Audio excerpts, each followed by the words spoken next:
మాజీ ప్రధాని పివి నరసింహారావుకు భారతరత్న రావడం ఎంతో సంతోషంగా ఉందన్నారు ఎమ్మెల్సీ వాణీదేవి.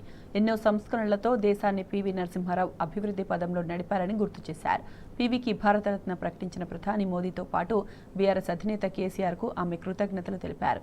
పివి అభిమానులతో పాటు కుటుంబ సభ్యులకు ఇదెంతో గొప్ప రోజంటున్న ఎమ్మెల్సీ వాణీదేవితో మా ప్రతినిధి Vamshi face to face. Vanidevi గారు మనతో పాటు ఉన్నారు, వారితో మాట్లాడించే ప్రయత్నం చేద్దాం.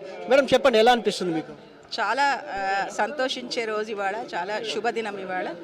ఒక గొప్ప వ్యక్తికి అత్యున్నత పురస్కారం భారతరత్న ప్రకటించడం అనేది పార్టీలకు అతీతంగా, మళ్ళీ అదే పనిగా చెప్తున్నాను, పార్టీలకు అతీతంగా అనౌన్స్ చేయడం అనేది మోదీ గారు, పిఎం మోదీ గారి విశాల హృదయానికి నిదర్శనం అని చెప్పొచ్చు.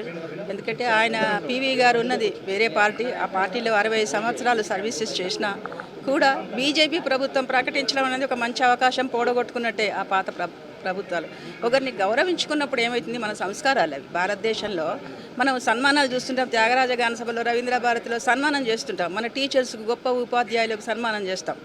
ఓకే, 100 మందికి, 50 మందికి best teachers award, best sisters award, nurses award, doctors awards ఇస్తాం. అంటే ఏంటిది, వాళ్ళకి రికగ్నిషనే కాదు, మనని మనం గౌరవించుకున్నట్టు. అట్లాంటిది ఈ దేశం కోసం అసలు జీవితాన్నే పణంగా పెట్టిన మహానుభావుడు ఆయనే.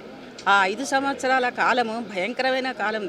ఎంత గడ్డు పరిస్థితిలో ఆయన ఈ దేశాన్ని కాపాడినాడు తన విజ్ఞతతోని, తన మేధా సంపత్తితోని. పివి గారికి ఇవ్వకుంటే భారతరత్న ఎట్లా?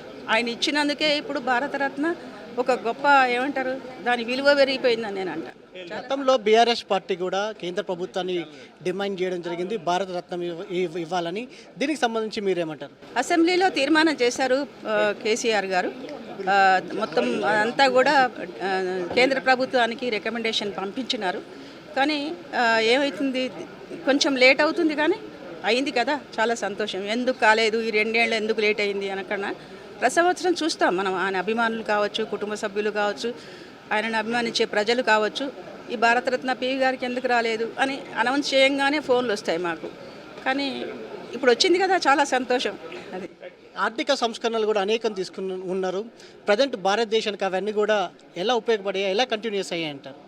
అప్పుడు ఆయన చాలా విజ్ఞతతోని సంస్కరణలు, అంటే ఒక సంస్కరణ చేస్తే అట్టడుగు వర్గాల ప్రజలకు కూడా ఆ ఫలాలు అందాలి అనే విషయంగా, మళ్ళీ టెంపరీ బెనిఫిట్ కాకుండా ఒక లాంగ్ విజన్తో తరతరాలు, అంటే మీ పేరెంట్స్ కూడా ఈ సంస్కరణలు చెప్తారేమో, మీ తాతగారు కూడా ఈ సంస్కరణలు చెప్తారేమో, మీరందరూ చిన్నపిల్లలే కనిపిస్తున్నారు ఇక్కడ.